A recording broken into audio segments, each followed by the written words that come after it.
नमस्कार दोस्तों, स्वागत है एक बार फिर से हमारे चैनल में। दोस्तों, आज हम रिव्यू करने वाले हैं जन्युमा मूवी का, जिसकी कहानी 1980 के दशक की है। एक बाग का मालिक है देव मनोज बाजपेयी अपने परिवार के साथ हिमालय की गोद में बसे एक खूबसूरत घर में रहता है।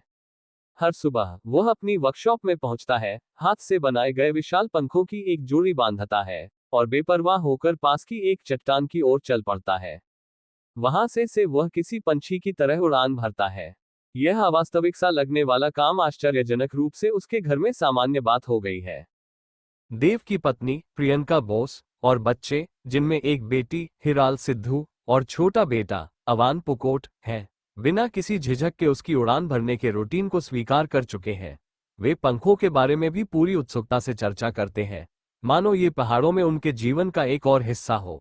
दूसरी ओर देव जहां हर दिन बागों के ऊपर लगातार उड़ान भरता है, वहीं उसने अपने हरे भरे बाग की जिम्मेदारी अपने भरोसेमंद मैनेजर दीपक डोबरियाल को सौंप रखा है। यह मैनेजर ही कर्मचारियों की देखरेख करता है और उन्हें काम सौंपता है। फोन, टेलीविजन या इंटरनेट के बिना 4 सदस्यों वाला ये परिवार जीवन की एक धीमी लेकिन आत्मीय लय को अपनाता है। उनकी शामें दोस्तों के साथ खाने पीने, शास्त्रीय गीत गाने, खुले आसमान के नीचे लेटकर तारों को निहारने और जुगनुओं का पीछा करने के साथ ही आसपास की हवा और पहाड़ों की फुसफुसाहट सुनने में बीतती है। हालांकि जैसे ही आप इस रमणीय जीवन के मोहक आकर्षण में खो जाते हैं, एक दिन बाग में रहस्यमय तरीके से आग लग जाती है। देव को किसी गड़बड़ी का शक होता है और वह अपने कर्मचारियों को इसके लिए जिम्मेदार ठहराता है। गांव वाले उन खानाबदोशों घोड़ों वाले साधुओं पर भी शक करते हैं जो इस इलाके में दिखाई देते हैं। अब सवाल है कि क्या कोई यह चाहता है कि देव यहां से दूर चला जाए? इसका जवाब आपको फिल्म देखकर मिलेगा। राम रेड्डी की कल्पना से ओतप्रोत जुगनुमा एक रहस्य और रोमांच से भरी कहानी पेश करती है। ये फिल्म पहाड़ों में सुकून और उस शांत जीवन के लिए एक कोमल प्रेम पत्र की तरह है, जिसे हम सभी ने कभी कभी चाहा है, लेकिन महत्वाकांक्षाओं के आगे इसे त्याग भी दिया।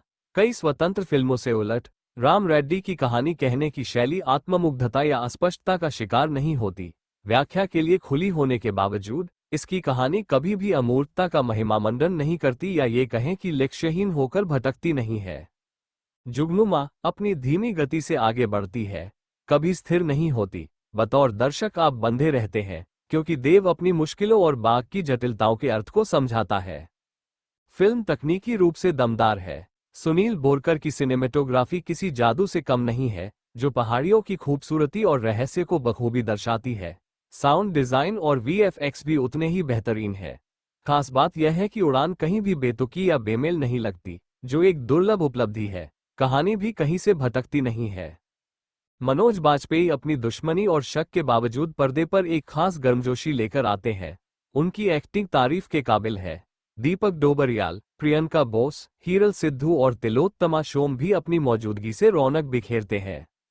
जुगनुमा भले ही लीक से हटकर एक प्रयोग जैसी फिल्म लग रही हो, लेकिन इससे धोखा मत खाएगा। राम रेड्डी ने बड़ी बारीकी से इसे असल जिंदगी के करीब रखा है।